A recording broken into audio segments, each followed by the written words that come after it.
Well, we've been talking about inflation over and over again. It's getting to be old news. I've been saying I think we're going to see inflation mitigate, that maybe we've peaked a little bit. Now, not go away, but maybe not be so explosive, because we could see it in our charts. We could see wheat going down and copper going down and corn and soybean. And of course, you've seen oil. We've been talking about the fact that oil was going to be going down. If you've been to the pumps at all, you notice that the gasoline has come down. That's probably going to be a couple quarters of lower gasoline prices for us. But that's because of demand destruction. That's because of what's going on with the Federal Reserve. It's not because we're pumping more. There's plenty of oil. We just don't seem to be pumping very much. We don't seem to be putting as much out as we possibly could. Remember, just a couple of years ago, we certainly could. We used to have a policy here in the United States of abundance. So if we needed wheat, the farmers would go out and plant more wheat. I mean, it only made good business sense to do that. You know, if wheat's going up in price, let's put a little more wheat in the fields and make some more money. Same with oil. It wasn't more than a couple years ago. If oil was needed across the world and we had oil, let's go get it. Let's bring it. Let's refine it and let's sell it and make sure that we have abundance. And of course, that's not in the cards anymore. We have a policy of restrictions. So whether that's good or bad, we're just having lots of things restricted. We're certainly seeing food production being restricted. We're certainly seeing energy and gasoline and lots of products that are going. Now, you know, the price of bread, price of basically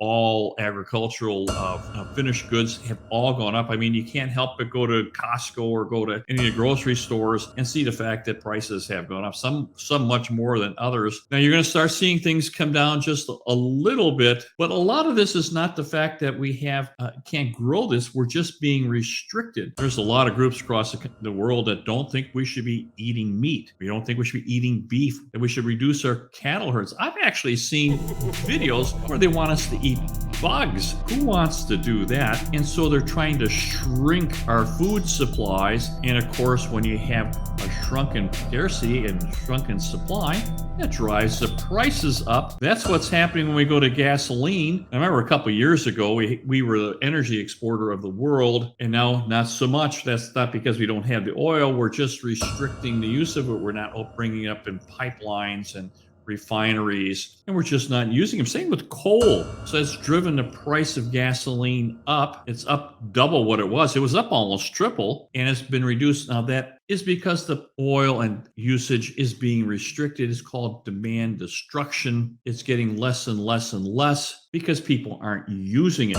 And that is a function of the Federal Reserve. They're raising interest rates. They're slowing down the economy. And when you slow down the economy, you use less. However, price of gasoline is still a lot higher than it was before. And this is what you're going to have to get used to. I'm going to tell you, you're just going to have to get used to this. If you are in Europe, you are really, really in trouble. You know, the European governments in their wisdom have decided that they're going to put wind power and solar power, and it was going to replace coal and nuclear and gas generators. And of course, it's nowhere near enough generation, but they've closed down the coal plants. They're closing down the nuclear power plants, if you can imagine that. And they're not importing natural gas from Russia. So they need petroleum and they need natural gas, and they're going to punish Russia by not taking any of it. And of course, the people who get punished is going to be the Europeans themselves, because their power bills are going to go through the roof. Now, we're going to have that here as well to a certain extent. Now, I've seen in California where they really, really need power. They're closing down some of their nuclear power plants.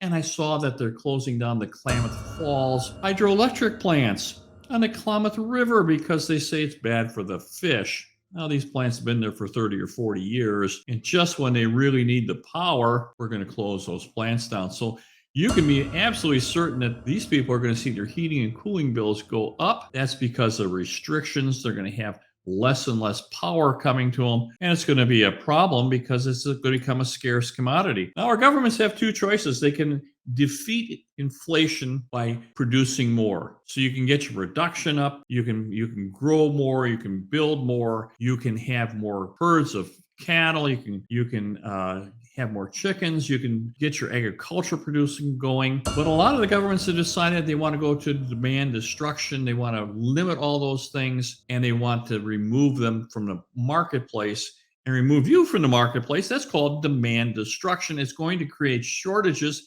It's not going to work. So even though that we're removing the monetary, so So they say we have monetary inflation. They've created shortages of inflation. So even though they're taking money out of the economy, and they're doing that by draining some of the money out of the economy, as well as raising interest rates pretty aggressively, we're now going to have shortages. And when you have shortages, prices go up in shortages. And you just know that. That's how things work. So let this thing sink in.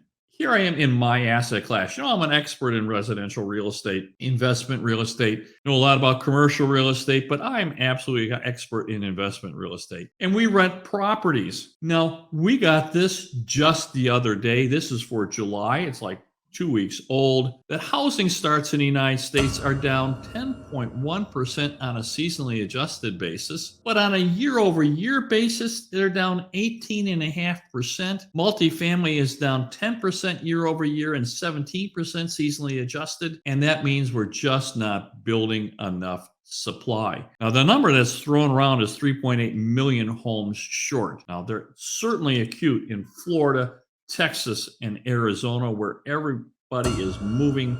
Population is going there like crazy.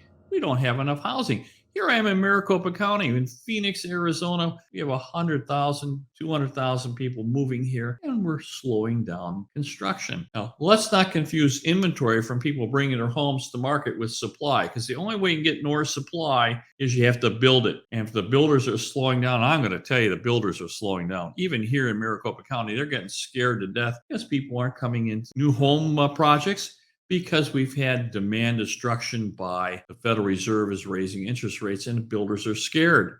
So this is going to make housing shortage. We still have people coming here, and we have the millennials. The millennials are getting older, starting going into family formation. They're leaving mom and dad's house. They're getting married. They're having families of their own, and they're bigger than the baby boomers. And we're going to need lots and lots of houses. So 3.8 million short already. Millennials coming in. Plus, we have all these people coming in over our borders. They're all going to need a place to live. Where? Oh, where is everybody going to live? Literally, where are they going to live? Where are these people going to go? We don't have enough housing. What in the world is going to happen? Now, you all know about Manhattan. I mean, New York City, they had the COVID scare and they told everybody to not come into the business offices.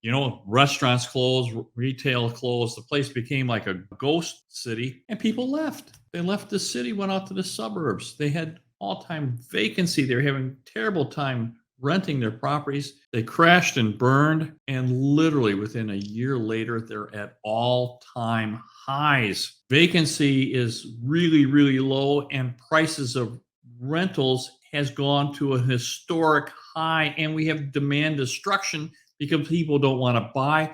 Now they're renting. How do you protect your family? How do you protect your family? So we got less food, we got less gasoline and diesel, less energy, and now we have less housing. How do you protect yourself? You got kids growing up. What in the world are they going to do? I hear this all the time. What are we going to do? Well, if you haven't bought a property, you should have bought it 2 years ago. You've kind of missed the boat. But the point is it going to be worse in 2 or 3 or 4 years from now? Probably, because we're having scarcity. We can't get lumber. We're being restricted how much farmland and how much food the farmers can raise. The cattle ranchers are told not to raise cattle. So we're going to have shortages of virtually everything. And I'm telling you, we're going to have shortages of housing. Now, for years, I've been saying our baby boomers, because that's most of my clientele, need to have at least 2 rentals in their portfolio to just protect themselves on purchasing power. And look what's happened. What I've been saying for all these years has absolutely positively come to true. And if you don't own your own home, you need to get one. You need to get one for your kids, and you need to buy 2 rentals. You just have to have 2 because there's nowhere for anyone to go. Now, I'm here at West USA. You're welcome to contact me. We'll discuss your situation. We'll brainstorm. I'll talk to your financial advisor, your best friend, Uncle Eddie. We'll talk about what could possibly be done. If we can help you, we certainly will. If you're from Europe or you're looking to do a safe haven, you want to bring capital over and earn US dollars, we can certainly do that. We are 100% set up for that. You're going to talk with us. It is 100% confidential. I'm here to help. You know how to reach me? It's Michael at michaeldouville.com.